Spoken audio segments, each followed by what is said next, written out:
그러나 청교도 혁명은 아직 폭군 처형까지도 용납하는 혁명의 정치철학적 정당화와 정치도덕적 비준을 범국민적으로 확보하지 못해서 1649년 찰스 1세의 처형을 시군으로 느끼는 보통 백성들의 양심적 가책을 이기지 못했다. 1540에서 60년대부터 공간된 핀토, 파레이라, 크루즈, 라다, 에스탈란테, 멘도자, 발리냐노 등의 중국 보고서들을 통해 전해진 중국의 무위, 자치개념과 평등사상 그리고 반정, 혁명의 중국사를 배운 1570에서 80년대 칼뱅주의자 뷰캐넌, 가톨릭 예수회 소속 신부인 벨라르민, 수아레즈 등은 1570에서 80년대에 이미 백성의 자연적 자유, 평등과 자유평등한 백성들의 폭군 방벌론과 인민주권론을 전개했었다. 그러나 청교도들은 가톨릭을 배격하는 개신교도로서 종교적 반감과 불간용 의식 때문에 그리고 로마 가톨릭 세력이 현실 정치에서 폭군 방벌론과 혁명적 저항권론을 영국의 가톨릭 군주들을 지원하거나 영국 내의 잔족 가톨릭 교도들을 부추겨 국교회 성공의 수장인 영국 국왕을 타도하는 의도로만 투입했기 때문에 가톨릭 신부들의 자연적 자유평등 개념과 혁명적 폭군 방벌론에 대해 비판적 거리를 취했었다. 따라서 청교도는 영국 사상계에서 혁명과 혁명적 폭군 처형을 미리 완벽하게 국민의 정치적, 도덕적 권리와 의무로 정당화하고 정립하지 못했던 것이다. 그리하여 청교도들은 왕당파들이 크로멜 공화정의 실패를 기화로 물밑에서 폭군 처형을 시군으로 느끼는 영국 국민의 양심적 가책을 자극해서 은밀히 추진한 왕정복고를 막을 수 없었다. 따라서 1689년 로크가 영국의 반카톨릭 풍토에서 이단적 정치 교리의 수용으로 비춰질 위험을 무릅쓰고 홀로 전개한 혁명 이론은 영국의 정치 사상사 안에서 그야말로 획기적인 것이었다. 잔적자, 폭군을 일개 외톨이 사인에 불과한 인민의 원수로 보고 합법적으로 처단하는 이런 혁명 이론 또는 저항권 이론이 17세기 초에 정립되어 있었다면 영국에서 왕정복고도 크로멜의 부관 참시도 발생하지 않았을 것이다. 그러나 로크가 혁명 이론을 저와 같이 명쾌한 언어로 설파한 뒤에도 혁명과 폭군 제거를 인민의 권리와 의무로 보는 혁명 이론은 유럽에서는커녕 명예혁명 중에 영국에서도 수용되지 않는다. 당시 영국 정치인들은 명예혁명도 혁명으로 부르는 것을 극력 거부했고 이후 90년 동안 줄곧 1688년의 사건, 왕의 탈주, 왕의 퇴위, 권자 포기 등으로만 불렸다. 혁명 또는 백성에 의한 정부의 변경이나 철폐가 공식 문서에 정당한 일로 처음 등장한 것은 로크의 통치 이론이 공간된 지 87년 만이었다. 1776년 미국 독립선언은 로크의 혁명 개념을 거의 그대로 반영하고 이 선언의 일부 구절에서는 그 표현까지도 그대로 반복한다. 가령 남용, 발뺌, 계략, 그리고 같은 양상의 성향을 지닌 모든 일들의 긴 행렬을 운이하는 대목이 로크의 말을 모방한 표현이다. 그리고 독립선언의 명문 형식은 서경의 태서로 전해지는 무왕의 혁명선언문을 모방해 폭군을 직접 지명하고 그 죄상을 조목조목 열거하는 방식을 그대로 본떴다. 나아가 로크는 혁명의 권리만을 말했으나 독립선언은 혁명의 의무까지도 명문화하고 있다. 이 두 가지 점에서 미국 독립선언은 로크의 혁명 이론을 통해 중국 혁명 사상을 간접적으로 수용했을 뿐만이 아니라 중국의 역사와 경전으로부터도 직접 수용했다. 미국 독립선언문과 서경태서의 리메이크. 그런데 1688년의 사건으로부터 78년 뒤인 1776년 언뜻 보면 느닷없이 토마스 제퍼슨은 자신이 기초한 미국 독립선언에서 과감하게 이렇게 천명한다. 우리는 모든 인간은 평등하게 창조되었다는 이 진리를 우리는 자명한 것으로 여긴다. 어떤 정부 형태든 이 목적들, 생명, 자유, 행복 추구의 파괴적이 될 시에는 언제든 이 정부를 변경하거나 철폐하는 것은 인민의 권리다. 불변적으로 동일한 목적을 추구하는 권력 남용과 횡탈의 긴 행렬이 인민들을 절대적 전제체제 아래 몰아넣으려는 의도를 분명히 할 때 이러한 정보를 타도하고 자신들의 안전보장을 위해 새로운 수비대를 마련하는 것은 그들의 권리이고 의무이다. 그리고 이어서 제퍼슨은 현재 영국 국왕, 즉 조지 3세를 직접 거명하며 19개 항목으로 그 죄명을 비판하고 있다. 옛날 왕을 거명자초다 못했는데 여기는 왕을 거명을 해요.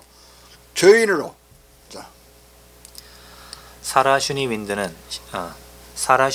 같은 미국 학자들은 미국 독립선언문이 은나라 수, 폭군주의 실명을 11개 항목으로 비판하고 혁명의 정당성을 천명하는 무왕의 혁명선언문 태서를 리메이크한 것이라고 말한다.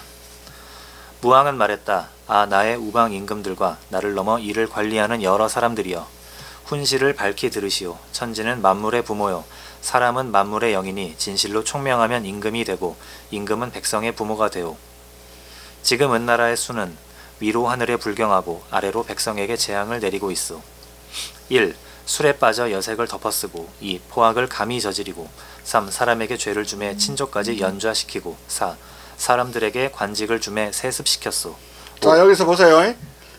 연좌법을 적용했다고 그거 하나가 혁명 사유가 돼요. 그 다음에 네 번째, 관직을 세습시켰다. 능력에 따라 주지 않고 그 혈통에 따라 주었다는 것도 혁명적 타도의 이유가 돼.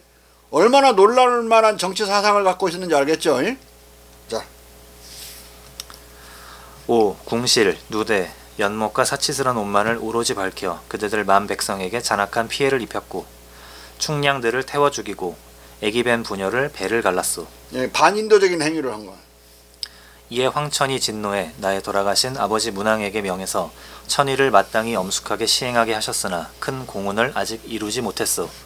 그래서 나 소인 발, 무왕의 본명은 그대 우방 임금들과 더불어 은나라의 정사를 살펴보았으니 8. 수는 개전의 마음이 없고 편히 앉아 9. 상제와 지신을 섬기지 아니하였고 10. 선조의 종묘를 내버려 둔 채 제사를 지내지 않아 제수와 제기가 흉도들에게 넘어가고 있어도 11. 나는 백성이 있고 천명이 있다고 말하며 남을 업신여기는 것을 징계하지 않고 있소. 자, 이렇게 좀 거의 11개의 혁명 사유를 나열하고 있죠. 뒤에는 종교적인 이유들이고 앞에는 좀 정치적인 이유들이에요. 근데 딱 수를 자꾸 찍고 있죠. 그 왕의 이름을 부르면서 왕을 죄인으로 지금 이러이러한 11개의 죄를 저질렀다고 불러대고 있는 거예요. 그리고 여기서 중요한 것은 하늘의 천명을 받은 걸로 자기를 얘기하니까 혁명을 의무로 생각하고 있는 거예요. 혁명을 백성을 위한 의무로 하늘의 뜻을 받들어서 백성을 위해서 혁명을 해야 되는 걸 이 무왕이 자기의 의무로 여기고 있다. 자. 11. 나는 백성이 있고 천명이 있다고 말하며 아까 읽었어. 하늘이 아래 백성을 도우러 임금을 만들고 스승을 만드셨으니 오직 그들은 상제를 잘 도와 사방을 사랑하고 편안하게 해야 할 따름이요. 그러니 죄가 있든 없든 내가 어찌 감히 그 뜻을 뛰어넘겠소. 동력은 덕을 헤아리고 동덕은 정의를 헤아리는 것이니 수는 신하가 억만이 있으나 오직 억만의 마음이 있을 뿐이고 나는 신하가 3천이 있으나 오로지 일심이 있을 뿐이요. 은나라는 죄가 관통하여 가득하여 하늘은 그를 주살하라 명하시니 내가 하늘에 순종하지 않으면 그 죄가 같아질 뿐이요. 나는 순종한다는 말은 그럴 의무가 있다는 뜻이죠. 나 소인은 새벽부터 밤까지 공경하고 두려워하며 돌아가신 아버지 문왕에게 명한 것을 받아서 상제께 제사 지내고 큰 땅에 제사 지내고 그대들과 더불어 무리를 데리고 천벌을 행할 것이오. 하늘은 백성을 긍휼히 여기시고 하늘은 백성이 바라는 것을 반드시 따르시니 그대들은 바라건대 나 한 사람을 도와 길이 사해를 맑게 하시오. 때가 왔소. 놓치지 마시오. 자, 여기 대단히 중요한 구절. 하늘은 백성을 긍휼히 여기셔서 하늘은 백성이 바라는 것을 반드시 따른다.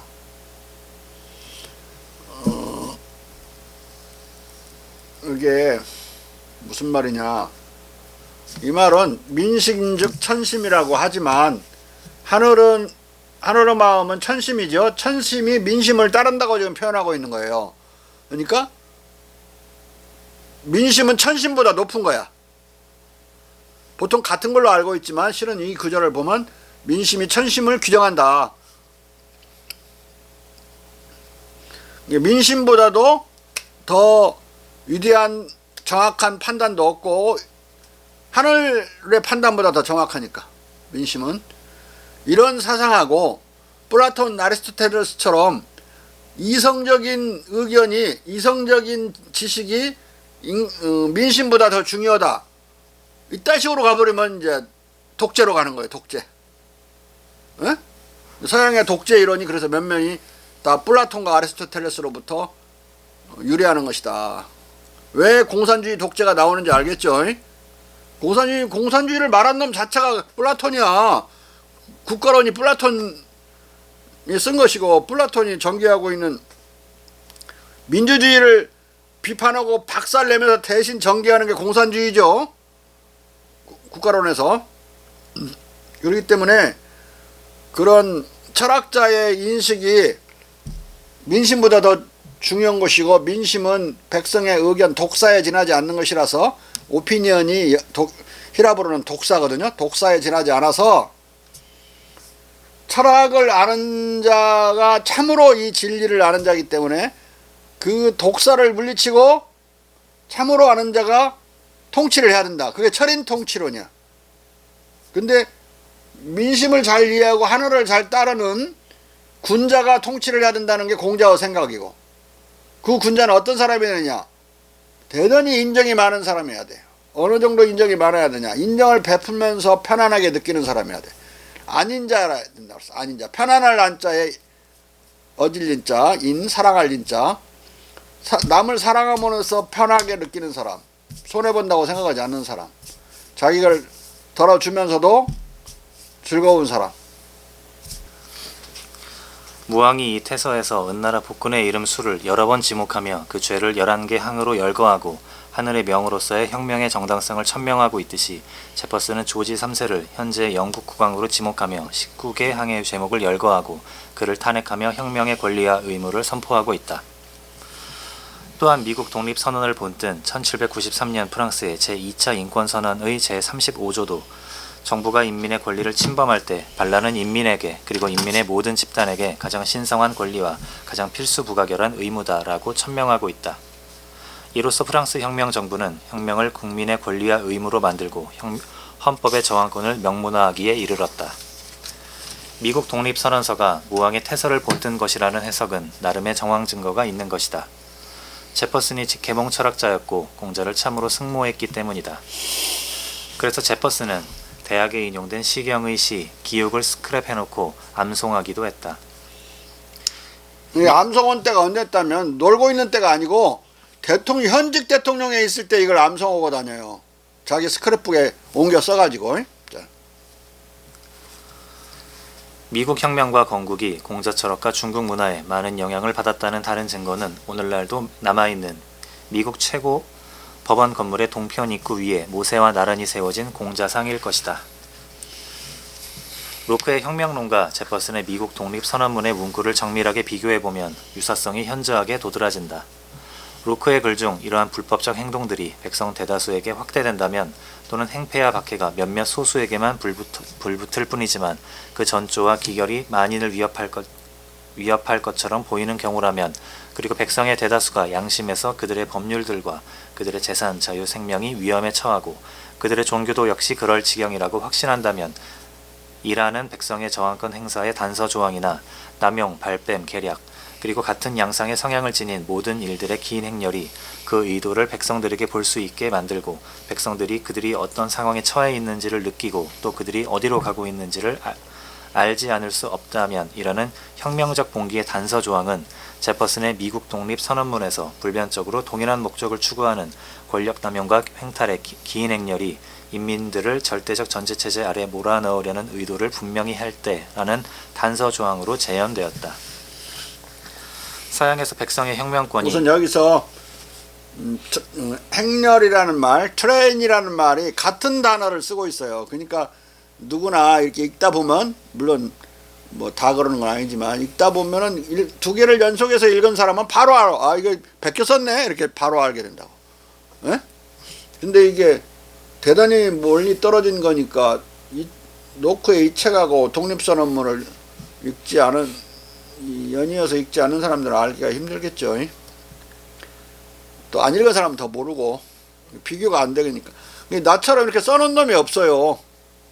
서양 철학자들 중에 또는 서양 정치 사가들 중에 이렇게 써놓은 놈이 없어. 얼마나 책을 조금 읽는지 알겠죠. 미국 그 공부하는 놈은 미국과 제퍼슨만 뒤집게 팔 거란 말이야.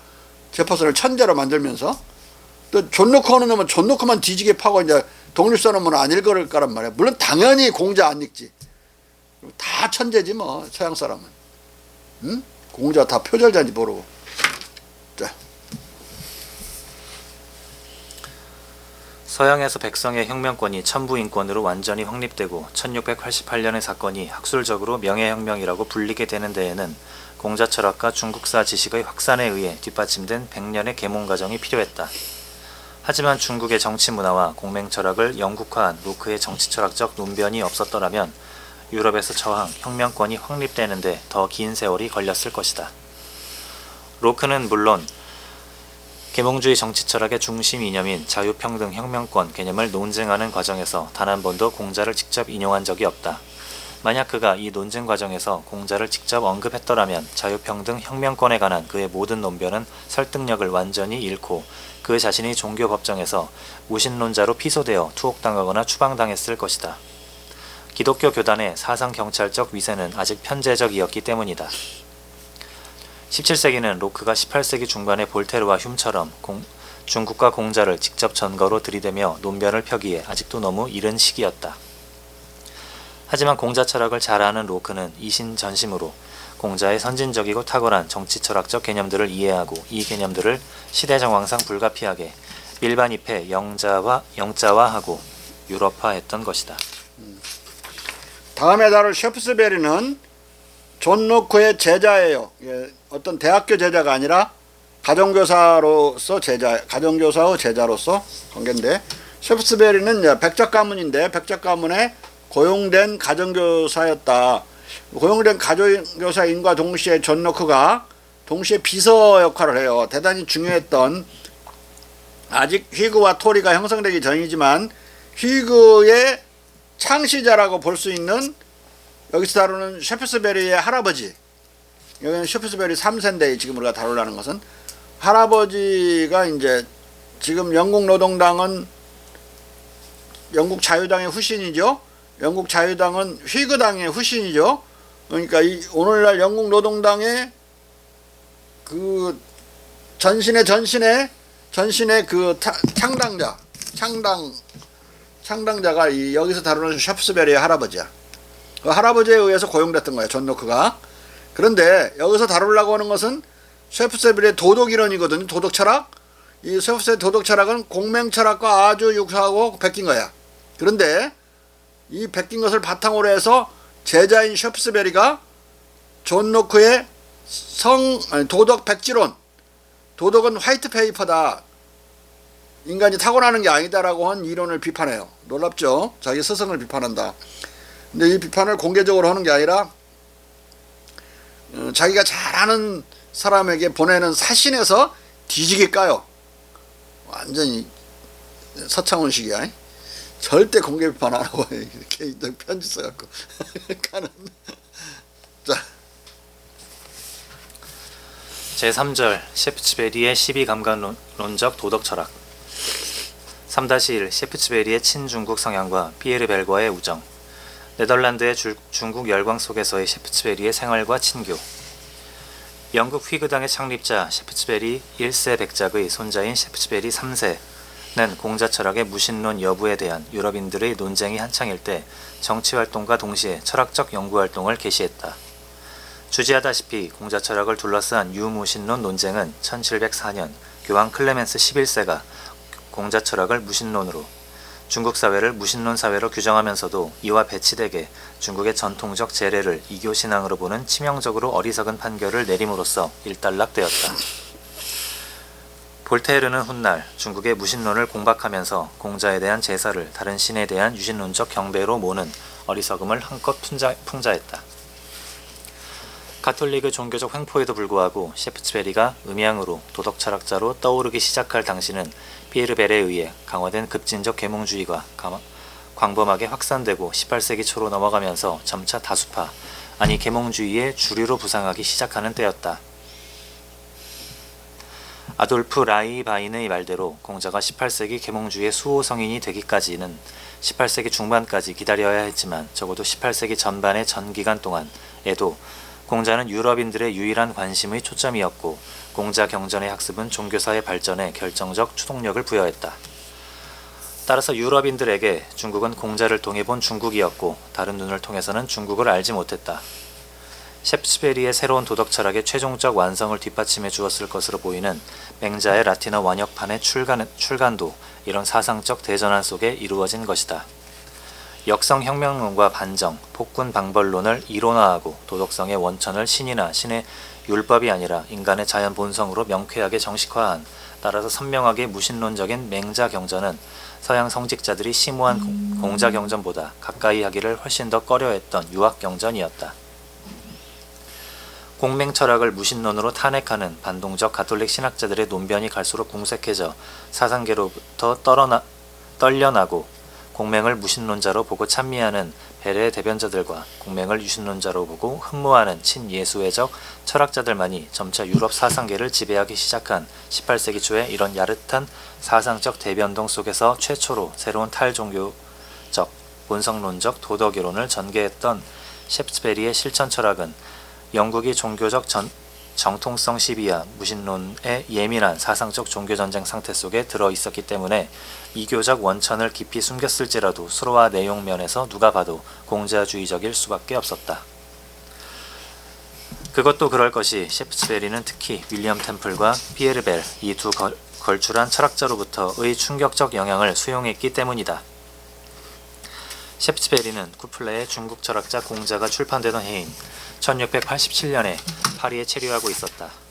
셰프스베리는 윌리엄 템플로부터 분명 비대칭적 중국 정원에 관한 아이디어들을 취했던 것처럼 템플로부터 윤리와 종교의 아주 다른 연결에 관해서도 배웠을 것이다.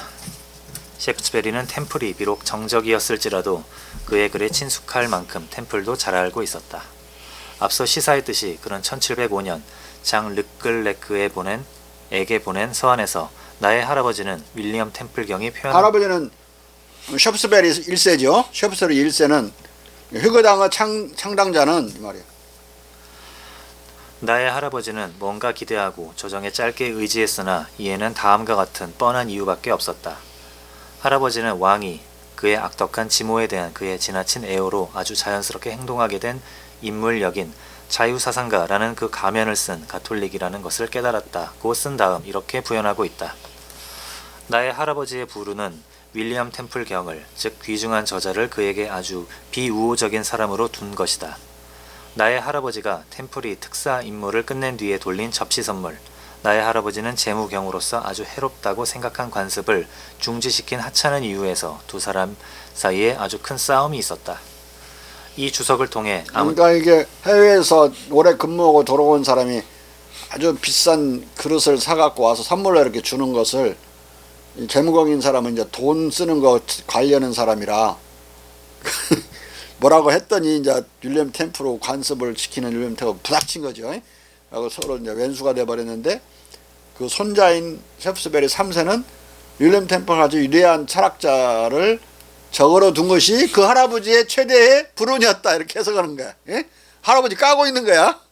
근데 자기 스승도 까요. 좀 있으면 저 서창훈 같은 놈이야. 내가 보면. 이 주석을 통해 아무튼 셰프스베리가 템플을 귀중한 저자로 알고 있었다는 것이 분명히 드러난다. 1670년 고대 학문과 현대 학문에 관한 에세이의 출판으로부터 시작한 논쟁에서 템플은 그의 기민한 적들에 의해 비유럽적 문화 전통들, 특히 중국의 문화를 확산시키는 은밀한 촉진자로 비난받고 기독교가 공허한 언어 행태에 지나지 않고 우연과 행운의 에피쿠리언적 변덕을 삼킬 수 없다고 믿는 전복적 사상가로 간주되었다. 셰프스베리는 윤리와 종교에 관해 달리 생각할 수 있는 가능성을 시사하기 위해 극동을 암묵적으로 활용하며 그 자신이 우리 자신을 들여다보는 이 거짓없이 뻔한 소박한 철학이라고 명명한 것을 계시한 것이다. 그는 피에르 벨과 돈독한 친분관계를 맺고 있었다. 벨은 극동의 무신론 사회가 서방의 그릇된 유신론 사회보다 더 도덕적이다는 것을 암시하는 도발적, 전위적 암호 코드로 당대 사상계를 휩쓸고 있었다. 셰프스베리는 네덜란드 공화국 만약에 전혀 종교를 믿지 않는 무신론 사회가 더 도덕적이라면 종교는 용도가 없어져 버리는 거죠. 오히려 이 종교가 사람들을 더 부도덕하게 만드는, 그냥 용도가 없는 무용이 아니라 무용지물 정도가 아니라 백해 무익한 것이 될 수가 있는 위기에 처했으니까 이 태제를 낸 그야말로 벨이 얼마나 종교 종단에서는 죽일 놈이고 자유사상가들에게는 얼마나 위대한 영웅처럼, 학문적 영웅, 철학적 영웅처럼 보였겠죠. 엄청나게 벨의 인기가 하늘을 향해서 치솟고 있는 때였다. 자, 셰프츠베리는 네덜란드 공화국에 자주 체류하면서 이곳에 진원지를 둔 피에르 벨의 급진적 계몽주의의 충심으로 공감하고 영국 땅에서 벨의 대변자 역할을 했다. 피에르 벨은 프랑스 사람인데 위그노였어요. 위그노는 칼뱅니스트 종파를, 칼뱅니스트 개신교파를 위그노라고 프랑스에서는 그렇게 불러요. HU인데 앞에 H 발음 안 하니까 휘그노라고 하면 안 되고 위그노인데, 랑트 칠령은 이 개신교와 카톨릭을 공존할 수 있게 만든 칙령인데 그걸 루이 14세가 폐지해버려요. 교황하고 잘 지내고 아부하려고. 그러고 나서 다 이 위그너가 해외로 망명하게 돼요. 그 망명할 때 이 벨도 네덜란드로 망명을 한 거예요. 자, 다시 말합니다. 프랑스의 칼뱅니스트 개신교도는 위그너라고 부르고, 영국의 칼뱅니스트 개신교도는 청교도라고 부르고, 스코틀랜드의 그와 같은 자들은 장로교라고 부른다. 에? 그리고 오늘날 칼뱅니스트 개신교는 미국에서 에반겔리스트라고 불러요. 옛날엔 청교도였는데 거기 살면서는 에반겔리스트라고 해서 미국 공화당의 표가시다. 엄청나게 깡보수들이죠. 그런데 아까 인용했던 독립선언문, 미국 독립선언문은 반카톨릭, 반기독교, 반청교도로 쓰여졌어요. 공자 철학에 의해 쓰여졌으니까. 그리고 그 쓴 사람도 반청교도고 무신론자였고, 제퍼슨도 그걸 수정하고 선본 벤저민 프랭클린도 마찬가지였다. 다 공자만 공부한 사람들이에요. 다른 건 비판적으로 욕을라고 읽었거나 씹으려고 읽었고, 또 처음에는 매료됐다가 나중에 깨닫고 나서는 쓰레기로 간주하고 그런 철학들이지 공자 외에는 받아들이지 않았어요. 그러니까 미국의 정신은 두 개야. 하나는 독립선언문을 따르는 공자적인 정신과 그에 반대되는 청교도 정신, 칼뱅니스트 정신, 두 개로 분열되어 있다. 오늘날도 두 양당이 분열돼서 싸우죠. 자기들은 의식하지 못하지만 면면이 내려오는 두 개예요. 그렇다면 공자 정신을 어디서 찾을 수 있어? 미국 민주당에서 찾을 수 있는 것이다. 우리가 보면 미국 민주당이 우리하고 좀 가까운 느낌이 들죠. 좀 신사 같고. 안 그러면 저쪽 놈들은 트럼프 같은 놈들이거나 막 그런데. 에? 위험한 놈들이에요. 위험한 놈들. 낫지 비슷해. 자. 주지하다시피 당시 네덜란드는 중국과 일본에 가장 밝고 당대에 사상적으로 가장 개방된 서방 국가이자 동방 무역의 거점 국가였다. 셰프츠베리는 1698년부터 네덜란드 로테르담에 1년간 체류할 때 극동 마니아인 피에르 벨과의 친교를 바탕으로 벨 중심의 철학자들인 르클레크, 펄리, 림보치 등과 깊이 사귀었다. 런던보다 사상적으로 더 자유로웠던 로테르담의 분위기 속에서 셰프츠베리는 이들과 철학, 종교, 역사 등 많은 주제에 대해 토론했다. 그는 1699년 다시 영국으로 귀국해서 정치에 종사했으나 천식이 악화되어 1703년 8월 정치 일선에서 은퇴하고 요양차 다시 로테르담으로 건너왔다. 건강이 좋아지자 그는 1704년 다시 영국으로 귀국했으나 이번에는 정치가 아니라 지필 작업에 몰두했다. 네덜란드 가서 살 때는 4층에는 그 벨이 살고 1층에는 이 셰프츠베리가 사는 같은 건물에 살았어요. 얼마나 친했겠어.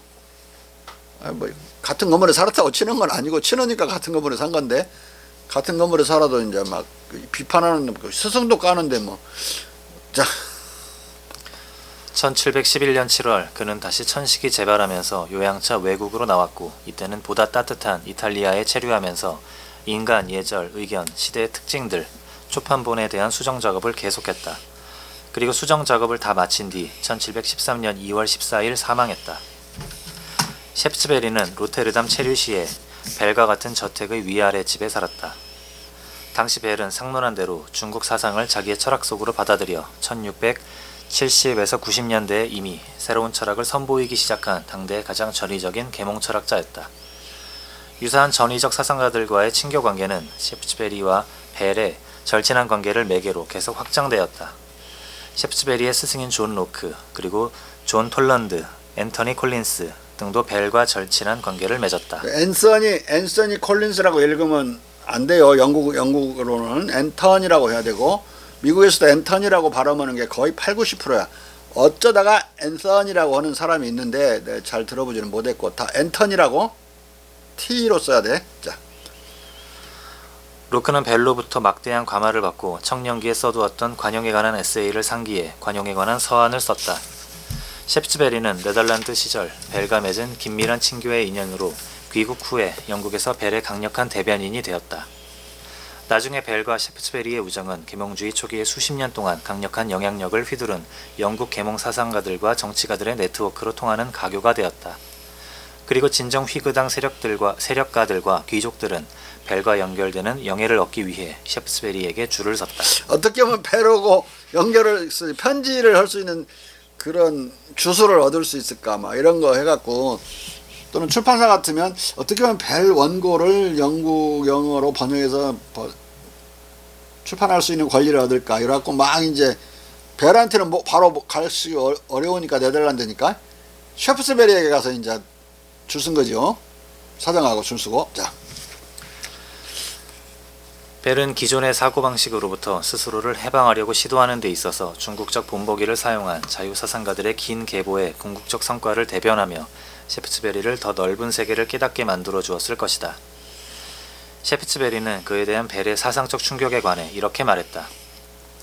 그의 날카로운 이성의 테스트를 통과하지 못한 나의 의견은 어떤 의견이든 나는 단계적으로 이전과 같은 과감함으로써 시시한 것으로 폐기하거나 신뢰하지 않는 것을 배웠습니다. 그러나 그 시험을 통과한 것을 나는 가장 순도 높은 황금처럼 소중하게 여겼습니다. 셰프츠베리는 1708년 벨이 사망한 뒤 더비라는 지인에게 보낸 한 서한에서 그와 벨의 우정관계를 이렇게 회고했다. 나는 당신과 당신의 친구인 미지의 인물에게 나의 죽은 친구 벨 씨에 관련된 헌정의 의도에 대해 감사한다. 그분과 알고 지낸 일과 우정을 나는 내가 그분이 살았을 때 자유로이 고백한 적이 있는 것처럼 그가 죽은 지금 기꺼이 고백하고 싶고 그의 추념에 모양새 있게 보일 어떤 것이든 하고 싶다.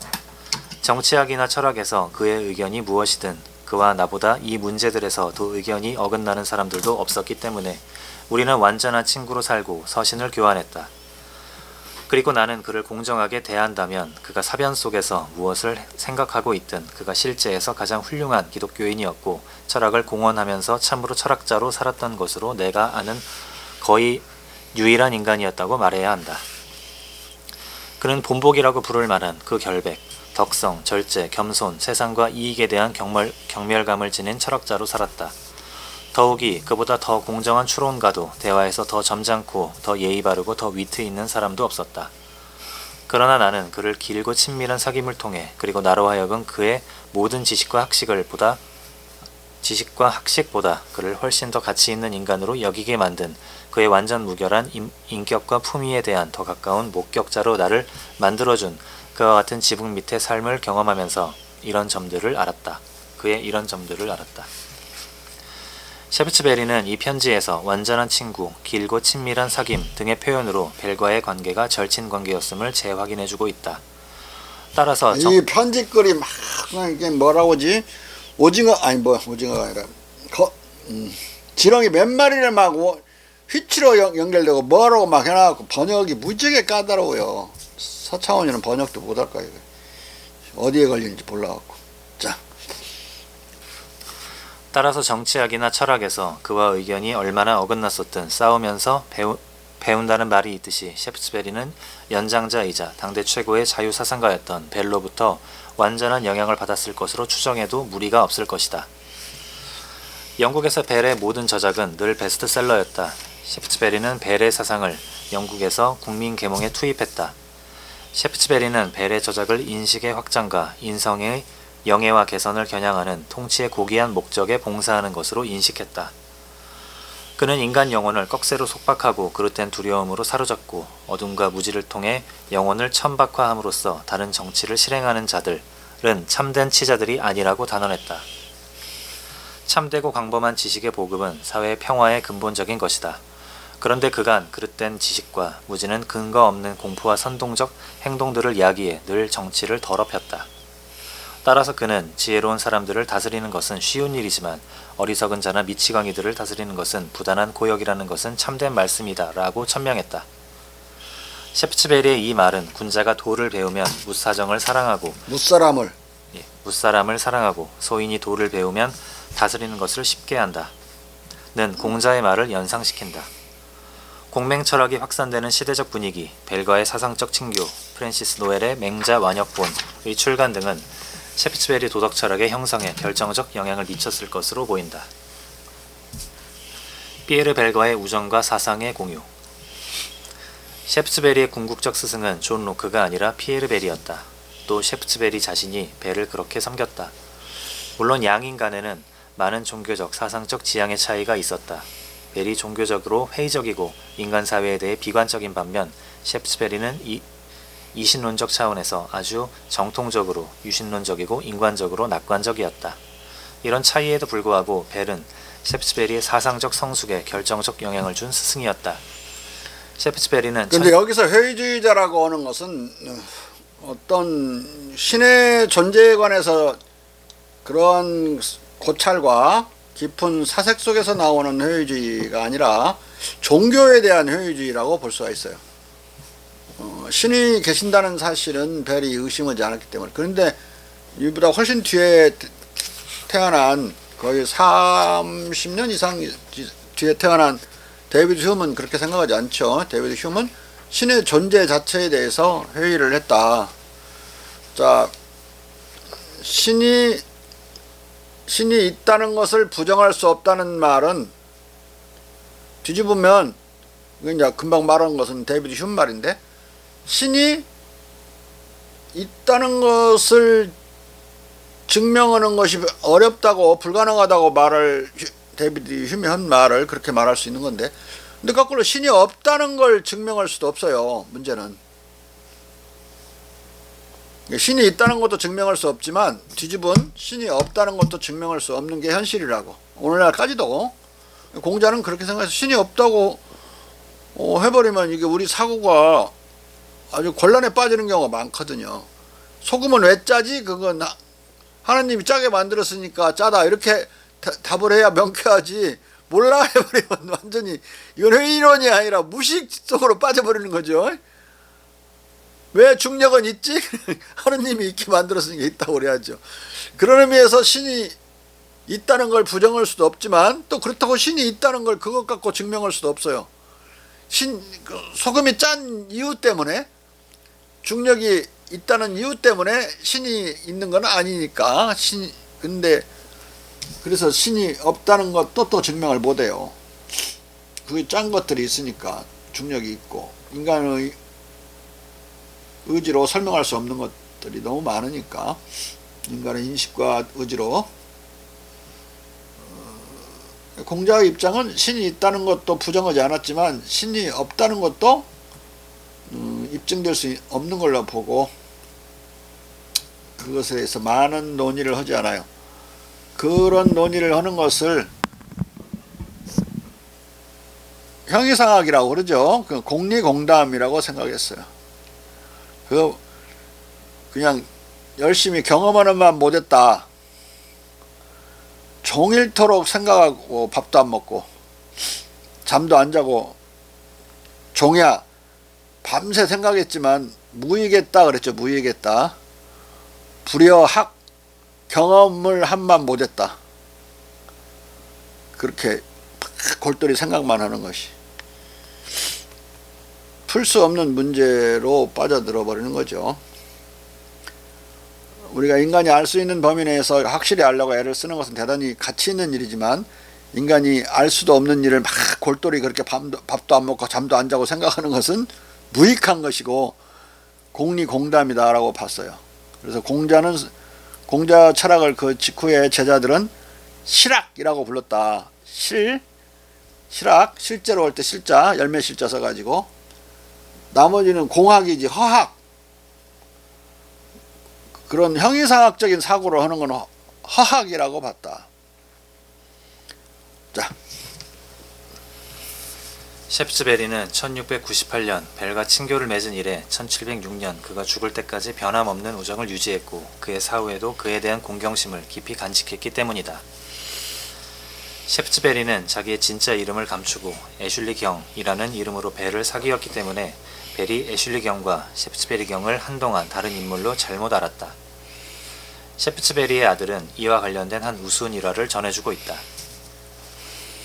그 분은 그가 원칙적으로 학습과 사적 방식의 학습을 따르려고 매진하는 것에서 방해받지 않기로 결심하고 자신의 이름을 숨기고 단지 물리학도인 척했습니다. 그분은 그 인물로 유명한 벨 씨와 사귀었고 그와 곧 친밀해졌습니다. 그러나 영국으로 귀국하기 직전 그분의 진짜 이름을 벨 씨에게 알려주려는 목적에서 한 친구가 셰프츠베리 경을 만나게 할 목적으로 그를 저녁 식사에 초청했습니다.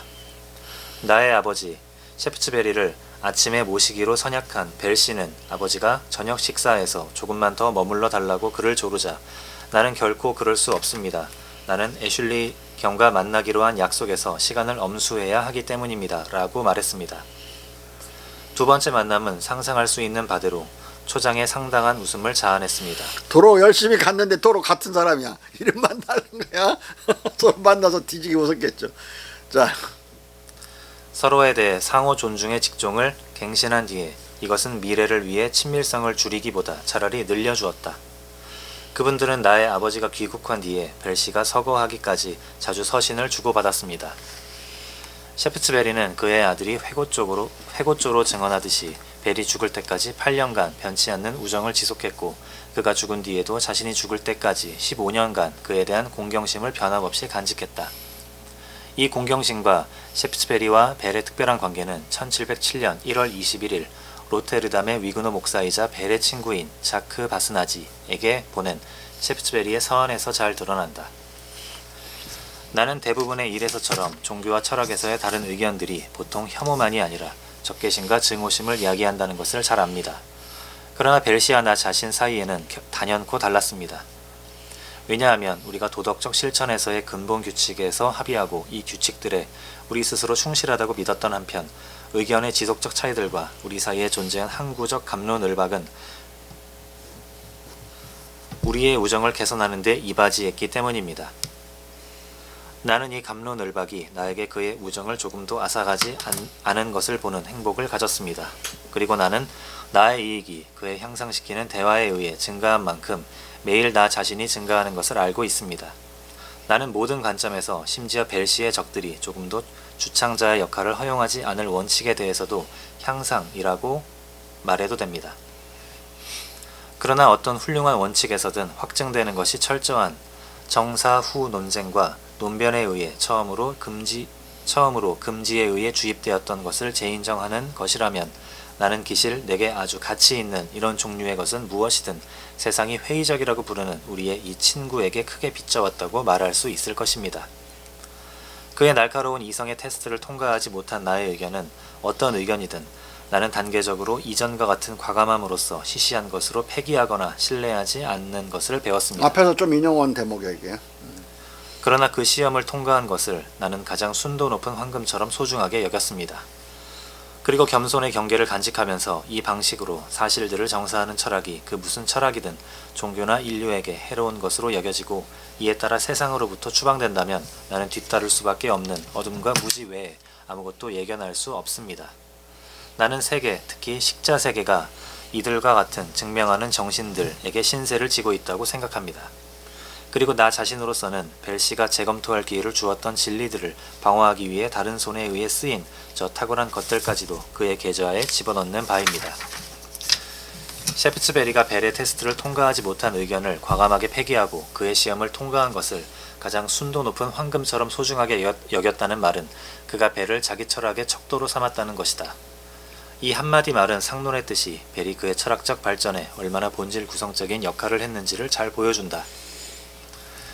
내가 왜 자꾸 벨과의 관계를 이렇게 깊이 파고드냐면 벨은 엄청난 중국 전문가였고 중국을 보고 무신론 사회가 도덕적일 수 있다는 거, 차라리 유럽이 종교적으로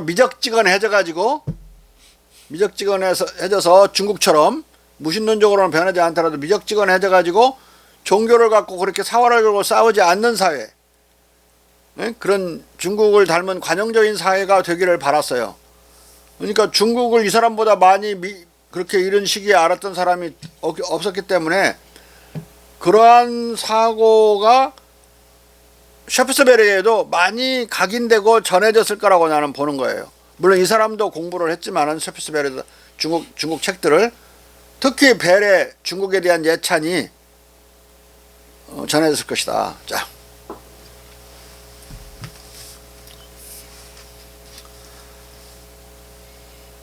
대부분의 학자들. 대부분의 학자들은 벨과 샤프스베리가 많은 사상들을 공유하지 않았다면, 그리고 샤프스베리가 상당한 정도로 벨의 사상에 물들지 않았다면 서로 가까이 하지 않았을 것으로 생각해온 것으로 보인다.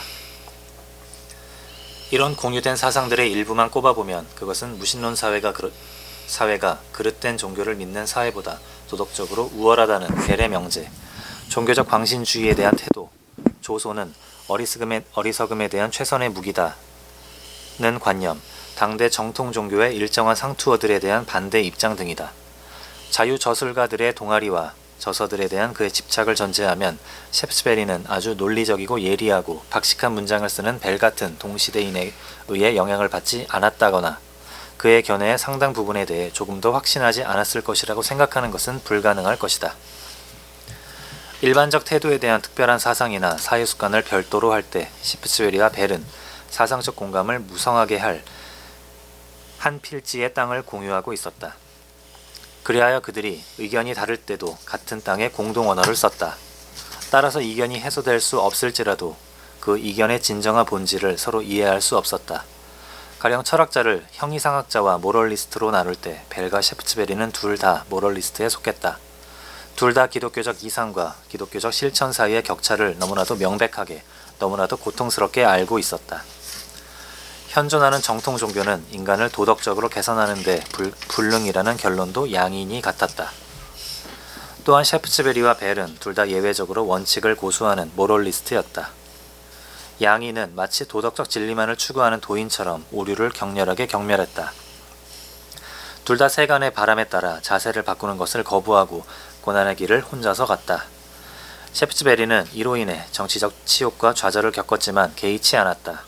벨도 돈벌이를 위해 글 쓰는 것을 거부했고 자신의 종교적 입장을 버리지 않아서 교수직을 잃었지만 덤덤히 이런 수모를 감수했다. 그리고 양심의 자유와 종교적 관용에 대한 헌신에서 양인은 이유와 어떻든 동일한 노선을 취했다. 교수직을 잃어버리는 당시 교수들은 오늘날 교수들이 월급을 조금 받지만 오늘날 교수들보다 더 조금 받은 사람들이 그 시대 사람들이 거의 뭐 없었다고 봐야 돼요. 근데 그 교수직을 잃어버렸는데 오히려 그 출판사에서 나오는 인세가 훨씬 많았기 때문에 그걸로 교수할 때도 먹고 살았거든요. 그게 잘려도 별 덤덤하게 받아들인 건데, 너무 오늘날 교수가 잘렸는데 덤덤하게 받아들였다는 말처럼 오해하면 안 돼요. 그때는 별 볼 일 없었으니까 안 해도 상관없었어요. 아담 스미스 같은 경우는 교수직을 돈 많이 버니까 교수직 내버리고 시골 가서 살았어요. 혼자. 워낙에 돈을 많이 벌어가지고 국부론을 낸 뒤에 돈방석에 앉아있어요. 돈방석에. 그런데 국부론을 내가지고 돈방석에 인세로 앉는 걸 더하기 국부론으로 유명해져가지고 영국에 관세장을 했거든요. 관세장 월급이 모든 관직 중에 제일 많았어요. 도둑질 해먹지 말라고 제일 많이 줬으니까. 그것을 또 오랫동안 해요. 막 그냥 15년 이상, 막 더 이상 했을 거야. 돈을 엄청 벌었는데 인세로도 벌고 그 책은 인세도 주고 또 그에게 그렇게 아주 두터운 소득을 가져다 주는 관직도 주고, 하여간 억세게 재수 좋은 사람이야. 응? 그런 큰 복이 창훈이한테 와야 되는데 교수나 스승이나 비판하고 그런데 오겠어. 자,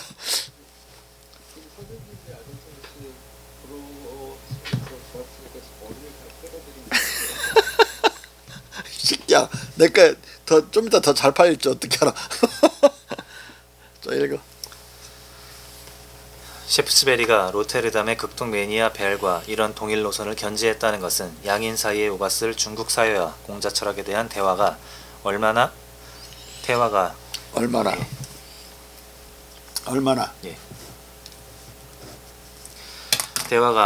셰프스베리의 도덕 철학에 큰 영향을 미쳤을 것인지를 짐작해야 한다.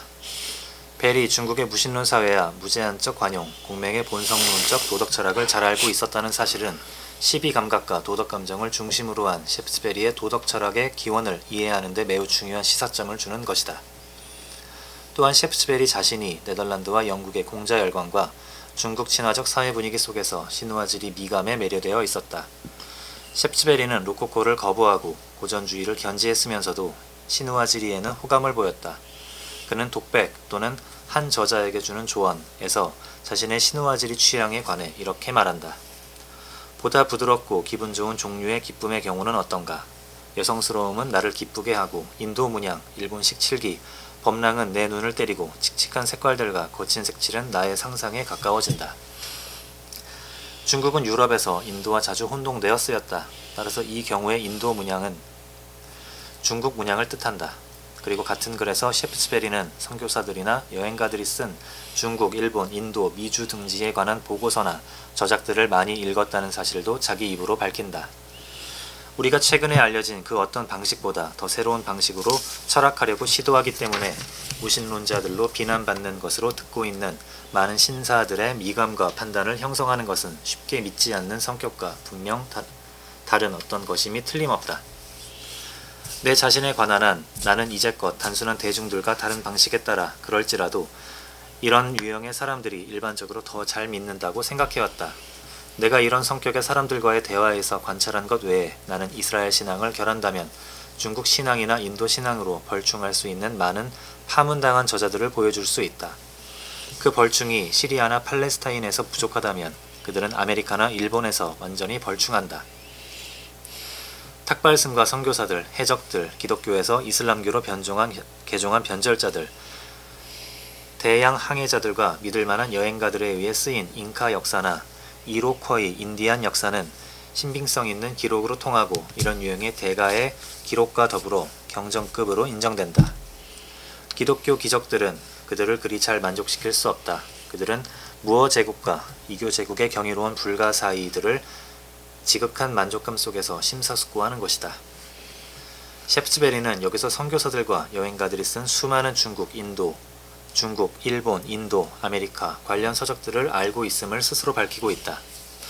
그리하여 여기서 우리가 주목해야 하는 것은 셰프스베리가 벨과의 교류를 통해 간접적으로 습득하거나 그 자신이 직접 습득한 중국과 일본 등지의 문화, 종교, 철학에 관한 폭넓은 지식 정보다. 이런 전제에서 볼 때 1687년과 1711년에 유럽 차원에서 쿠플레와 노엘에 의해 공간된 공맹 경전 번역서들을 그가 직접 구해 읽지 않았다고 생각한다면 이것이 오히려 이상한 생각일 것이다. 1687년은 쿠플레의 중국 철학자 공자라는 책이 사서가 나왔죠. 맹자가 빠진.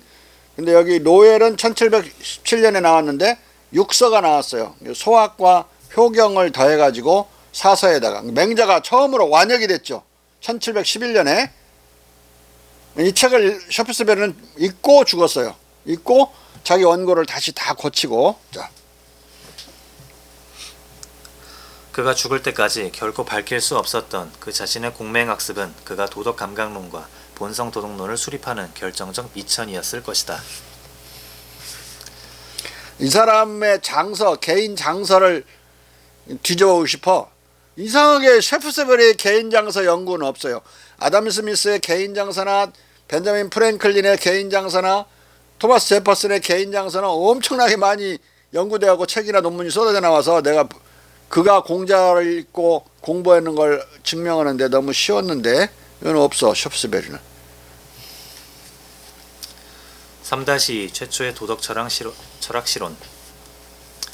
셰프스베리의 덕성과 공덕에 관한 탐구는 맹자의 시비지심론을 수용해 서양에서 처음으로 이른바 도덕감각 학파를 태동시킨 위대한 저작이다.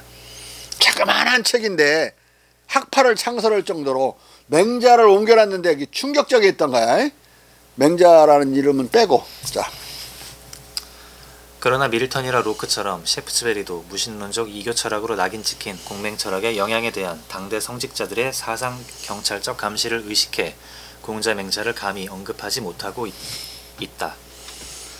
셰프츠베리 시대로부터 5, 60년이 흐른 시기에도 흉과 아담 스미스조차 성직자들의 감시를 의식해야 했던 것을 생각하면 맹자에 대한 셰프츠베리의 무언급은 이해할 만한 일이다. 하지만 그의 도덕철학적 논지의 핵심 구조와 개념 수로는 맹자와 거의 판박이이고 이것을 정밀 조사하면 그에 대한 맹자의 압도적 영향을 확인할 수 있다. 아무튼 이 저작은 허치슨, 흉, 스미스 등 18세기 영국의 대표적 모럴리스트들과 19세기 영국의 다윈, 스펜서 등에 대해 직접적 영향을 미쳤을 뿐만 아니라 라이프니츠와 볼테르, 그리고 디드로, 레싱, 맨델스 존, 빌란트 등 독일, 프랑스 철학자들과 심지어 칸트처럼 중국을 혐오한 헤르더로부터도 열광적 예찬을 받았다. 셰프츠베리가 맹자의 인간 본성적 도덕감정, 측은 수어 공경지심과 시비지심 개념을 수용해 유럽의 새로운 도덕철학을 수립하기 위해서는 두 조류의 도덕철학을 분쇄해야 했다. 하나는 홉스 유형의 사회계약론에 따라서 도덕 또는 도덕적 시비를 계약에 의해 합의 제정했다는 계약론적 도덕제정론이었다. 이것은 맨드빌의 꿀벌의 우화에서의 정치적 도덕 제정론으로 대변되고 더 훗날에는 칸트의 실청 이성적 도덕 입법론으로 변천한다. 여기서 실천 이성 도덕 입법론은 여기 도덕제정론은 사회과학적 도덕제정론의 다른 형태야. 근데 이 칸트의 이 도덕제정론으로부터는 바로 공산당이 도덕을 제정하죠. 사회주의 인간형을 만들어 가지고 이러저러한 걸 막 도덕을 만들어내는 거, 사회주의 도덕을 만들고 이런 것들이 인권 침해를 하게 되는 거예요. 인간의 본성에 입각한 인간의 도덕은 제정되거나 이성적으로 합의돼서 뭐 입법될 수 있는 게 아니라고. 칸트는 인류에게 어마어마한 해독이야, 해독. 칸트가 없었으면 공산당은 불가능했어요. 또 플라톤이 없으면 칸트가 불가능하고. 그러니까 다 죽일 놈들이네. 플라톤, 칸트 다 해버린 서양 철학자들 다 죽일 놈이야, 그냥 다. 계몽 철학자들 빼고 다 죽일 놈들이야. 자, 둘째는 자기의 스승인 존 로크의 도덕적 성백론, 즉 성백지론을 논파해야만 했다. 로크는 인간 본성에 본유하는 일체 도덕 감정과 시비 감각의 존재를 부정하고 인간의 마음을 백지로 간주하고 도덕을 약속이나 계약의 산물로 보았다. 그러나 그는 인간들의 이 도덕 계약을 취약하고 보편적이기 어려운 것으로 여겼다. 따라서 그는 이 도덕 계약의 강화와 보편화를 위해 기독교적 신에 대한 믿음을 요청했다.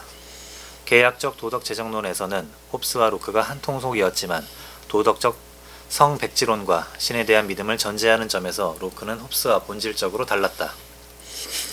홉스는 계약 이전의 인성을 백지로 생각한 것이 아니라 자연상태를 선악의 피안으로 본 사회계약론의 기본 명제와 모순되게도 인성에 대해 희, 노, 애, 구, 애, 오, 욕의 이기적, 비사회적 단순 감정들만이 아니라 인애, 선의, 박애, 동정심 등 선한 본성을 가진 것으로 간주하고 통치자를 신의 대리인으로 보기 때문이다.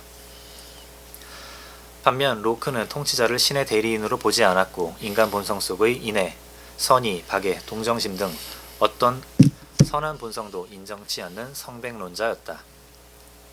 홉스의 사회계약론에 대한 셰프츠베리의 비판. 홉스는 사회계약 이전의 인애, 선의, 박애, 동정심 등 인간 본성적 선성을 인정했음에도 불구하고 이와 모순되게도 계약 이전의 자연상태를 선악의 피안으로 생각했고 인간 본성 일반을 로크처럼 백지라고 생각하지는 않았지만 도덕적 능력에서는 백지라고 생각했다. 따라서 홉스는 자연상태에서의 인간의 선성을 인정하면서도 앞뒤가 맞지 않게 로크의 성백론과 같은 인간 본성의 도덕적 백지론을 피력하기도 하며 오락가락한다. 홉스는 리바이어던에서 말한다. 우리의 누구도 인간의 본성을 비난할 수 없다. 인간의 욕망과 기타 감정은 그것 자체로서 본다면 악이 아니다. 이러한 감정들로부터 생기는 행위들은 그 인간들이 그 행위들을 금하는 법률을 알 때까지 악이 아니다. 또 그들은 이 법률이 만들어질 때까지 그 법률을 알지 못한다. 또한 그들이 그 법률을 만들 법인격에 대해 동의할 때까지 어떤 법률도 만들어질 수 없다. 선악의 문제는 도덕의 문제인데 도덕과 지금 법률을 혼동하고 있는 거고 이 법률에 의해서 선악이 처음으로 갈라지는 것처럼 말하고 있어요. 그 이전에는 뭐 인간의 욕망이나 뭐 이런 것들을 비난할 수 없다 이거예요. 왜냐하면 그 악이라는 게 아직 안 생겼으니까. 에? 주죽박죽에 나중에 보면 자. 이것은 자연상태가 마치 선악의 피안에 있고 자연상태. 자, 니체의 선악의 피안이라는 책 저서가 있는데 제목에 어디서 나오는지 알겠죠? 이 니체하고 이 홉스하고 이 새끼들은 막 서로 통하는 데가 있어요. 둘 다 사이코패스 같아요. 사이코패스끼리는 통하는가 봐요. 그 소음인들은 사이코패스가 아니야. 소음인들은 사이코패스가 아니라 수전노야, 수전노. 이영재가 사이코패스는 체질이 뭐냐고 물어봤어. 근데 사상체질은 인의예지로 나눠지는 거거든요. 그러니까 적어도 어떤 특정한 도덕 하나를 특별히 잘 체득해서 타고날 때부터 가지고 있는 건데, 그런데 그런 거로 보면은 인의예지가 없는 도덕 감각이나 도덕 감정이 없는 게 사이코패스로 정의거든요. 그러니까 그건 다섯 번째 체질이지 사이코패스 체질, 사상 체질이 안 들어가. 체질로 분류할 수 있습니까? 매니저님은 비인이라고 말씀하셨는데 그것도 체질이요. 그러니까 비인 체질, 비인 체질이라니까 이 새끼.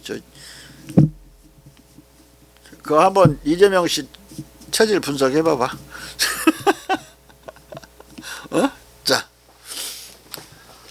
이것은 자연상태가 마치 선악의 피안에 있고 자연상태의 인간의 감정과 행동은 선할 수도 악할 수도 없다는 말이다. 선악, 즉 도덕적 시비의 변별이 생기는 것은 사회계약으로 수립된 국가 공동체에 의해 법률이 입법된 뒤라는 것이다. 즉 도덕적 시비의 구별이 궁극적으로 사회계약에 의해 생긴다는 사회계약론적 도덕재정론이다. 홉스의 이 도덕적 재정론적 논지는 그 자신의 도덕 재정론적 논지. 그 자신의 인간 본성적 선성론과 충돌한다. 그러나 전체적으로 주요 논지로 관철되는 것은 성백론과 도덕 재정론이다. 홉스는 이 입장을 반복한다. 그는 자연상태에서의 전쟁상태와 관련해 이렇게 말한다.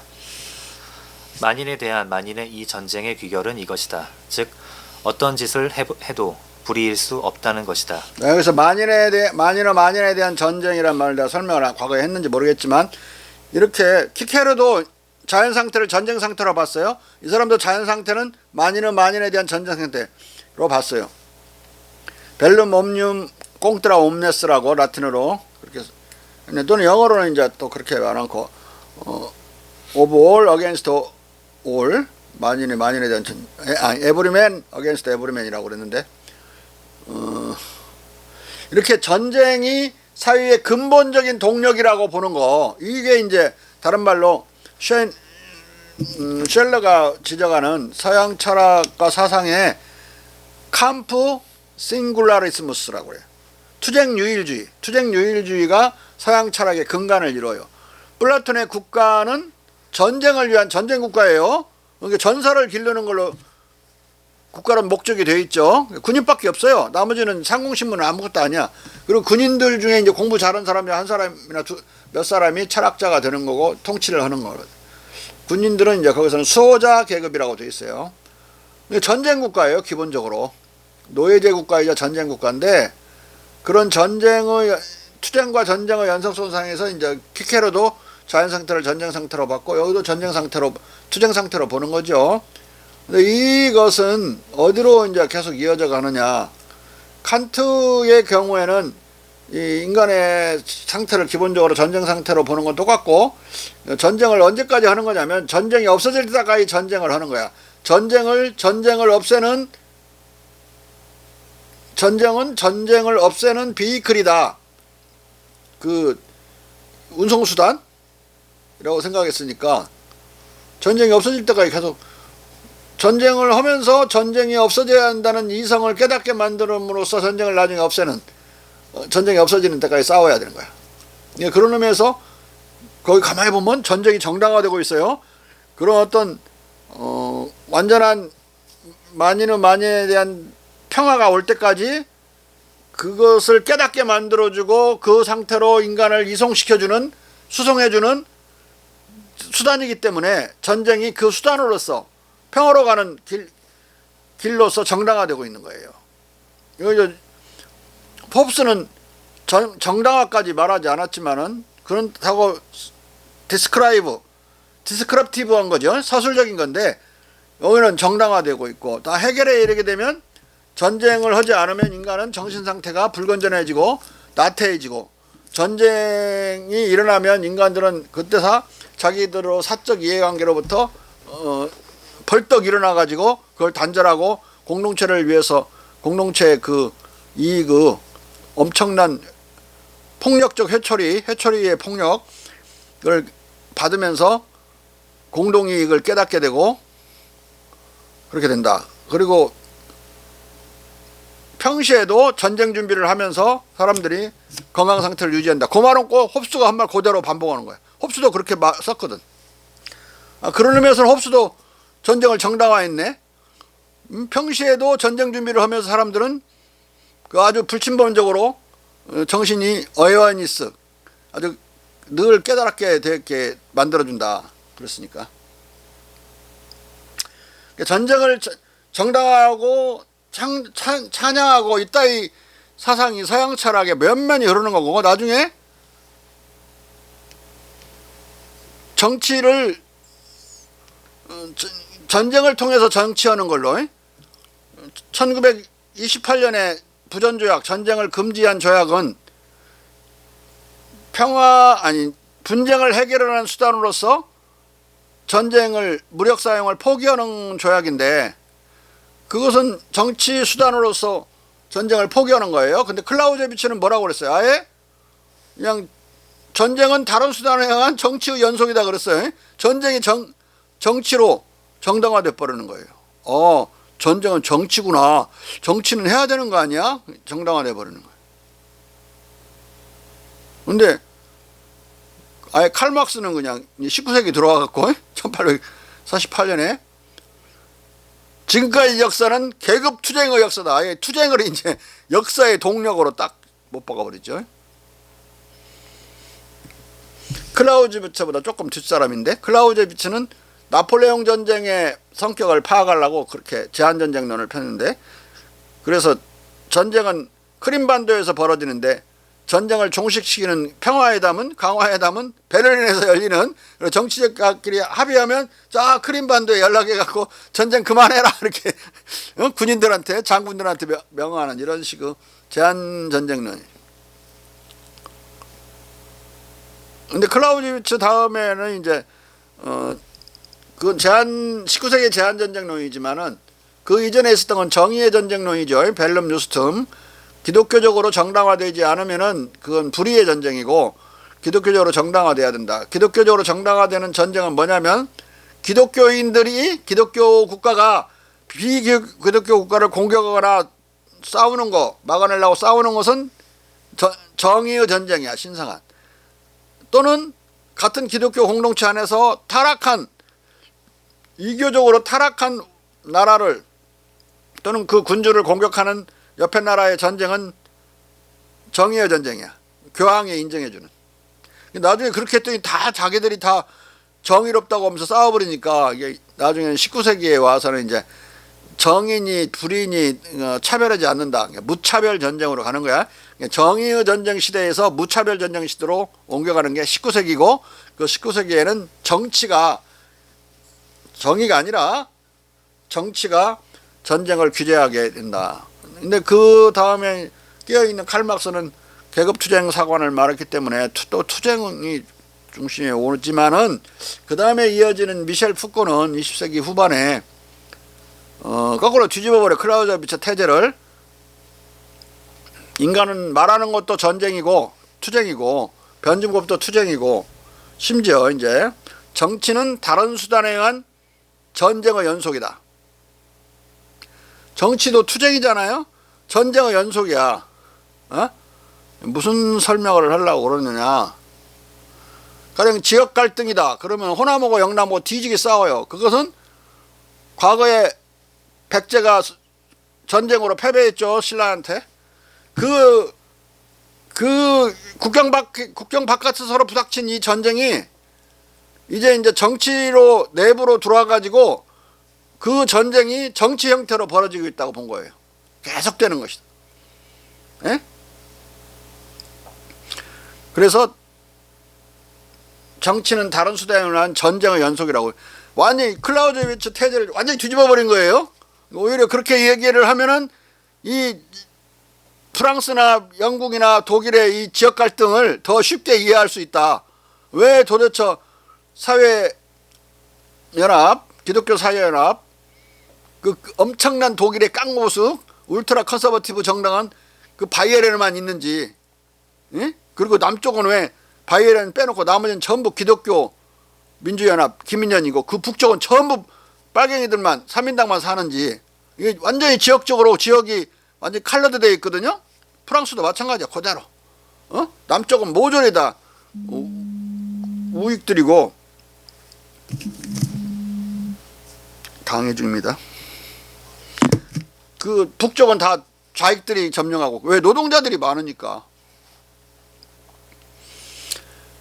많이 산업이 발달된 지역은 노동자가 많고, 노동자가 많으면 좌파 정당들이 승리할 가능성이 높아서. 노마도 마찬가지예요. 노마 남쪽은 전부 이제 우익들이고 기독교 민주정이 다 장악하고 있죠. 거기도. 영국도 마찬가지예요. 영국은 산업지대가 이제 북쪽에 있으니까 다 북쪽에는 산업화되어 있어. 이상하게 북쪽은 다 좌파가 잡고 있고 유럽은 남쪽은 전부 우파가 잡고 있어요. 여기 전부 북풍 그러면 전부 옛날에도 빨갱이 바람이라고 그랬죠. 북풍에 그러면 러시아 바람이야. 러시아 바람. 일제 때 지하에서 북풍해 같은 거 조지거잖아. 그러면 사회주의 무슨 동맹이야. 근데 북풍이라고 불러서 다 그런 거. 추운 데서. 그런데 이런 걸 전부 정치를 투쟁으로 이해를 했다. 근데 이 사상은 공자의 반전 평화주의와 정면으로 충돌하는 사상이다. 칼막스와 공자는 비슷한 면도 있지만 그 목표를 이루는 수단에서 계급투쟁을 막 부추기는 시기니까 거기서 타협할 수 없고, 또 폭력에 대한 도덕적 태도에 있어서 칼막스와 공자는 타협할 수 없다.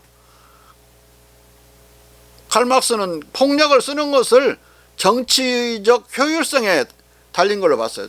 폭력을 써서 정치적으로 효율적이고 득표를 많이 하거나 이길 수 있는 거라면 아무 때나 쓰는 거고, 어쩔 수 없이 폭력을 쓰는 최후의 수단으로서 정당방위 수단이 아니라, 정당방위가 아니라 그냥 효율성에 달려놨으니까 도덕적인 무장해제를 해버린 거죠. 그러니까 폭력혁명이 늘 쉽게 벌어지고 폭력이 정당화되고, 공산당에 의해서는 폭력이 정당화돼요. 그 원죄는 칼막스에 있다. 어떤 사람들은 칼막스는 아니고, 나중에 막스주의자들이 문제거리지 칼막스는 아니라고 그러는데 그러지 않아요. 칼막스 자체가 문제가 있는 거예요. 공자는 어떤 폭력도 인정하지 않았죠. 정당방위 외에는 인정하지 않았다. 전쟁을 자체를 인정하지 않았으니까. 맹자의 그 유명한 태제 있죠. 군자유 부전, 전적 필승이라. 군자는 싸우지 않아야 한다. 싸우지 않음을 갖는다. 이 말은 싸우지 않아야 된다. 그런데도 싸워야 되는 사태가 올 수 있죠. 방어적으로. 전적, 그렇게 싸우게 되는 경우에는 필승, 반드시 승리해야 된다. 이게 공맹의 전쟁과 평화와 법칙이야. 그것도 타협할 수가 없다. 이미 여야는 폭력이 정당한 폭력 외에는 다 거부되는 게 있는데, 정당한 폭력도 어쩔 수 없이 필요악으로 긍정되는 것이지, 그렇게 막 쌍수 들고 환영할 그런 폭력은 폭력으로 본 건 아니란 말이야. 폭력을 받아들인 건 아니다. 자. 12. 정의와 부정의의 관념은 들어설 자리가 없다. 어떤 공동 권력도 없는 곳에서는 법도 없고, 법이 없는 곳에서는 불의도 없다. 전쟁에서는 원력과 사기가 두 대덕이다. 정의와 불의는 신체의 능력도 아니고 정신의 능력들도 아니다. 만약 정의와 불의가 있다면 이 정의, 불의도 세상에 홀로 존재하는 한 사람 속에 있을 것이다. 그의 감각과 감정도 그 한 사람 안에만 갇혀 있을 것이다. 정의와 불의는 고독 속의 인간과 관련된 성질이 아니라 사회 속의 인간들과 관련된 성질이다. 재산권도 영유권도 없고 내 것과 내 것이 구분되어 있지도 않다는 것도 동일한 상태의 귀결이다. 그러나 오로지 만인이 얻을 수 있는 만인의 것인 소유권만이 존재하고 그것도 그가 그것을 지킬 수 있는 동안만 존재한다. 그리고 인간이 단순한 본성에 의해 실제로 처해 있는 악조건이라는 것이 참으로 그렇다. 어떤 공동 권력도 없는 곳에서는 도덕적 시비, 정의와 부정의의 관념은 들어설 자리가 없다. 홉스는 시비와 정의 불의를 변별하는 도덕도 국가 공동체의 공동 권력이 계약에 의해 창설된 뒤 이 공동 원력에 의해 비로소 제정되어야 한다고 주장하고 있다. 근데 이 공동 권력은 공동 폭력인데 리바이아단이라는 엄청난 유력적인 폭력 소유자인 권력자에 의해서 법이 만들어지는 거니까 법조차도 강자에 의해서 만들어지는 거예요. 여기서 이 말하는 법과 정의는 트라스마커스의 정의나 마찬가지죠. 정의는 강자의 이기다고 하는 그 정의에 지나지 않는 것이라서 아주 도덕적으로 대단히 무참한 이론이에요. 예? 정의는 강자든 최고 강자인 하나님도 정의는 지켜야 된다고 본 게 라이프니츠인데, 라이프니츠만 또 모든 소리를 홉스는 써놔서 라이프니츠가 홉스를 많이 비판해요. 그래서 이 트라스마커스의 논리나 다름없다라고 홉스를 단칼에 말하자면 까버린다고. 라이프니츠가 상당히 그 비판은 천재적이야. 자. 이런 의미에서 홉스는 성악설을 대변한 철학자가 아니라 계약에 의한 합리적 선악 제정론자였다. 그리고 홉스는 뜻밖에도 도덕적 성변론자였던 것이다. 이것은 정의와 불의는 신체의 능력도 아니고 정신의 능력들도 아니다는 그의 말에서 명백하다. 그러나 도덕적 성백론을 전제로 자연상태를 선악의 피안으로 보는 홉스의 사회 계약론적 도덕제정론은 자연상태의 인성과 관련해 인성을 백지로 생각한 것이 아니라 희, 노, 애, 구, 애오, 욕의 이기적, 비사회적 단순 감정들 뿐만 아니라 인애, 선의, 박애, 동정심 등 선성으로 보는 그의 다른 견해와 정면으로 충돌하는 이론이었다. 홉스는 자연상태에서 들어설 자리가 없고 사회 계약에 의해 공동 권력이 출현한 이후에야 존재 가능한 것으로 보는 시비와 정의, 불의를 공적 선악으로 분류하고 자연 상태에서의 인애, 선의, 박애, 동정심 등 인간의 선한 감정을 사적 선으로 따로 분류함으로써 이 정면 충돌을 피해갈 수도 없다.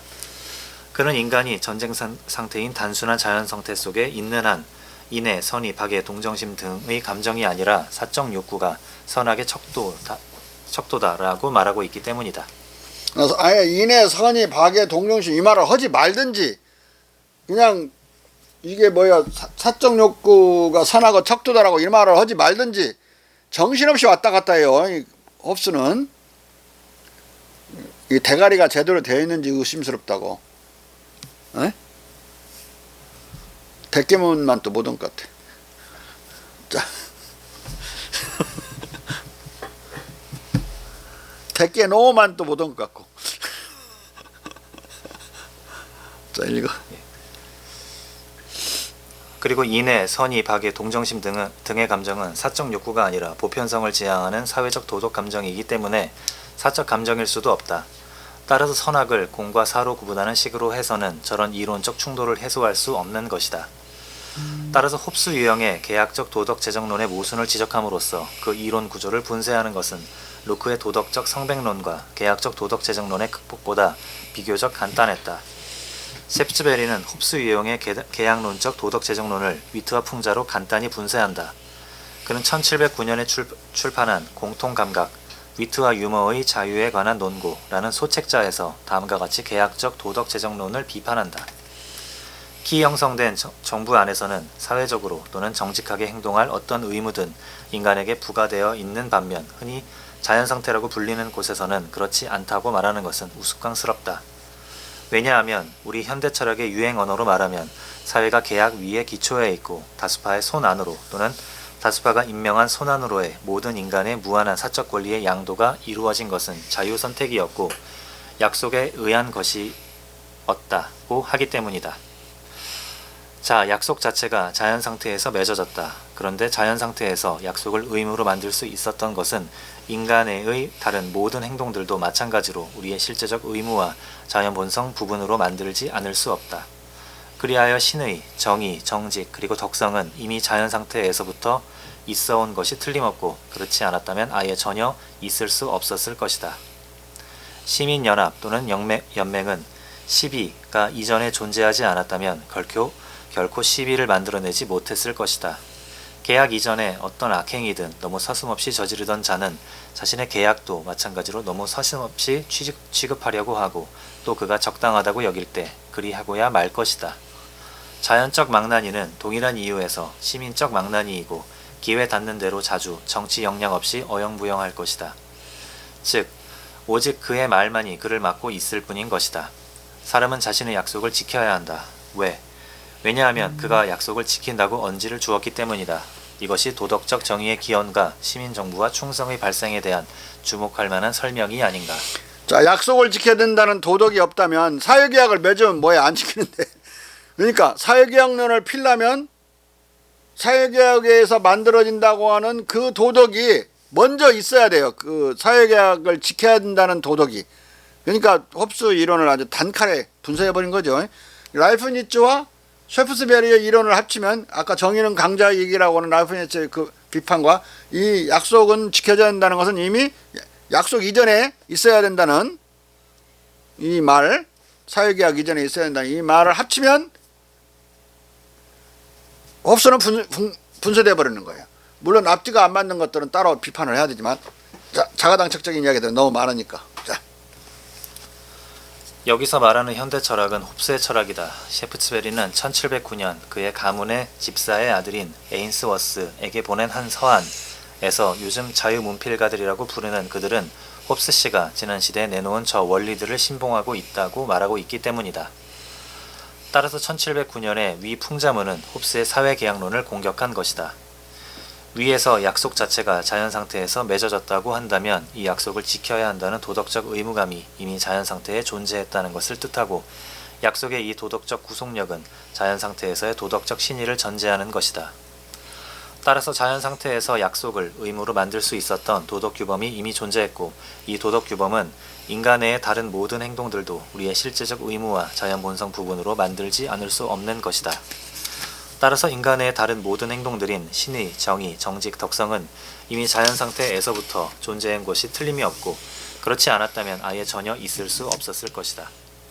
그러므로 시민 공동체가 결코 시비의 감각이나 관념을 만들어내는 것, 즉 제정하는 것이 아니다. 왜냐하면 도덕적 시비의 감정과 관념은 사회계약의 약속이나 합의에 의해 비로소 제정되는 것이 아니라 이런 약속이나 합의 이전에 존재하던 것이기 때문이다. 셰프스베리의 이 탁월한 풍자적 논변은 실로 공감적 연민, 동정심과 이기심의 교직을 모든 도덕률의 원천으로 간주한 루소를 제외하고 로크와 칸트를 거쳐 존 롤스에까지 이르는 모든 사회계약 이론을 분쇄하고도 남는다.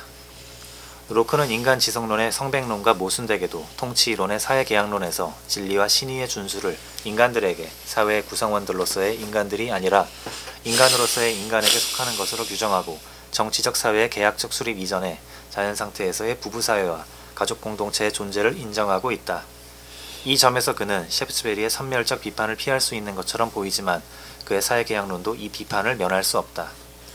로크는 홉스도 인정한 인애, 선의, 박애, 동정심 등 인성적 공감감정의 성선을 인정치 않고 모두가 평등하고 독립적이므로 아무도 타인의 생명, 건강, 자유나 재산을 해치지 않아야 한다고 이성에만 자문하는 인간들에게 가르치는 역량을 자연법과 등치된 이성으로 규정하고 또 인류의 나머지를 가급적 보존하는 것으로 의무로 여기는 능력도 다시 동일한 이성으로 확인하고 자연상태의 부부사회도 남녀간의 자발적 계약에 의해 창설되는 것으로 본다.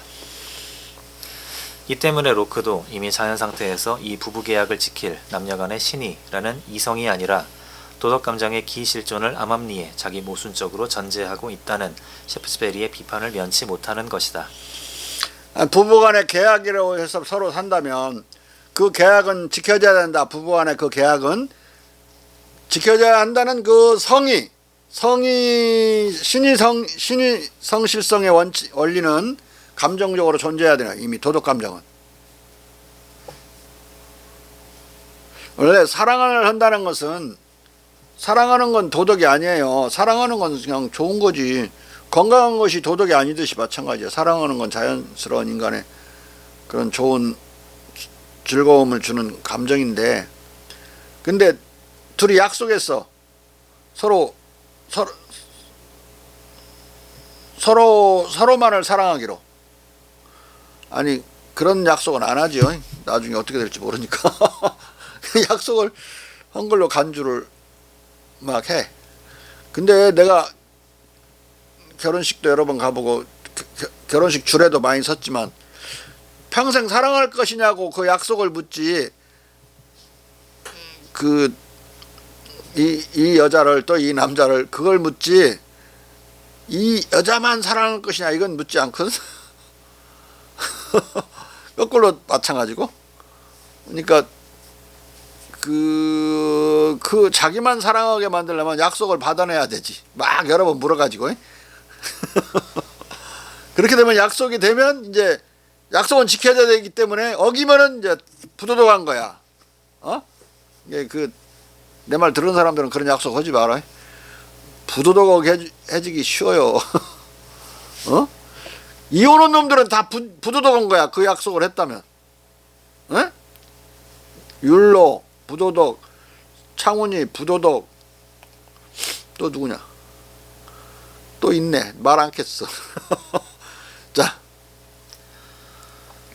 홉스의 사회계약론은 자연 상태에서도 존재하는 인애, 박애 등의 도덕 감정들에 대한 그의 언급과 모순되는 애매하고 비일관적 도덕적 성백론에 기초하고 있고, 로크는 훗날 도덕적 성백론을 실천 이성이니 무지의 배일이니 하는 말로 전제하게 되는 칸트, 롤스 등의 다른 사회계약론자들과 마찬가지로 공공연한 도덕적 성백론자였지만, 이와 정면으로 모순되게도 부부간의 사랑, 신의 등 본성적 도덕 감정의 기존재를 인정하고 있는 것이다. 근데 이 사람들보다 더 나쁜 놈들이 칸트와 홉스보다 더 나쁜 놈이, 홉스는 왔다 갔다 했으니까 한쪽이라도 있든지 말든지 왔다 갔다. 칸트나 이 존 널스 이런 놈들은 그냥 합리주의로만 일관해버린 일체의 감정을 인정하지 않고 뭔가 인간을 사이코패스로 본 거예요. 이게 놀스의 사회 정의로는 그 서울대 황경식이니 뭐니 또라이 새끼들이 막 별거나 되는 것처럼 지랄하던데, 지금 정년 퇴직했는데. 놀스의 사회 정의로는 사이코패스가 정의롭게 살려면 최소한 어떻게 해야 되는가, 그 합의야. 대부분 사람들은 94% 이상은 사이코패스가 아닌데, 그냥 정의로운데. 타고 나서 6살 아니 6개월 될 때부터 정의로워요, 인간은. 응? 엄마가 슬퍼하면 자기도 같이 슬퍼할 줄 알고, 엄마가 억울해하면 같이 억울해하고 그런다고. 6개월이 지나면 공감 능력이 생기면서. 꼭 7살 철 들어야만 정의롭고 그런 거 아니에요. 어린아이들도 정의롭고 그래요. 왜냐면 강아지도 정의로운데, 정의가 지켜지지 않으면, 자기에 대해서 지켜지지 않으면 억울한 감정이 들죠. 또 남의 정의를 누가 침범하면, 그래 지켜지지 않으면 막 사회적 정의감에서 공분하지, 인디그네이션에 빠진단 말이야. 근데 그 하나는 자기 자신이 억울한 것은 소극적인 정의 감정이고, 남이 그런 침해를 당할 때 내가 그 감정을 기분 나빠하는 무슨 사회적 정의감, 사회적 복수심이라고 그러는데 좀 더 적극적이죠. 그런데 적어도 소극적인 정의감은 이런 동물들도 많이 가지고 있다. 한번 여러 번 내가 예를 들어줬지만, 부당하게 대우하면서 하라고 그러면 개도 안 해요. 요놈이 뭐 하면은 2개 주고 요놈 뭐 하나 주고 그러면 개도 나중에 4번까지는 봐줘. 5번째 하려고 하면 안 들어버려. 먼 산 쳐다보고 그래, 개가. 이렇게 뭐 풀밭에 던져서 가꾸라고, 가꾸면 얘 하나 주고 얘는 2개 주고 계속 그러잖아. 이놈이 하나 얻어먹는 놈이 4번까지 봐준다고. 그 다음에 던지잖아. 5번째 안 가버려. 먼 산 쳐다보고 있어. 이게 소극적인 그 억울한 것은 얘들도 아는 거예요. 응? 자, 공분은 사회적 정의가 뭐 감정적인 상태고, 억울함은 자기의 소극적 정의, 자기 자신의 이익이 부당하게 침해됐을 때, 자기 몫이 침해됐을 때 느끼는 감정, 정의의 감정이 억울함이다. 자,